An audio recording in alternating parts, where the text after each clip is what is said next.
यहाँ पे जो है अभी हम लोग सिंधुली से जो निकले हैं, खुरकोट से आगे बढ़ने के खुरकोट बाद, से, हाँ, खुरकोट से जो निकले हैं, तो यहाँ पे हम लोग को एक बहुत ही अजीबोगरीब चीज़ देखने को मिला है। पहाड़ पे जो इनकी चट्टान है, इसमें जो है दर्पण को चिपकाया गया है, आप देख सकते हैं। लेकिन मंदिर भी है यहाँ पे, वाह।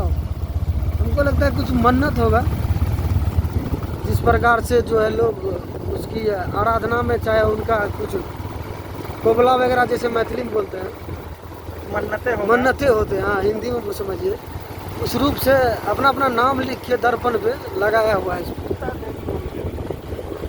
कौन सा मंदिर है? सीता देवी मंदिर है, सीता देवी मंदिर, कुछ हो सकता है। इसकी क्या कहानी अगर कोई जानते हैं प्लीज कमेंट्स में बताइएगा।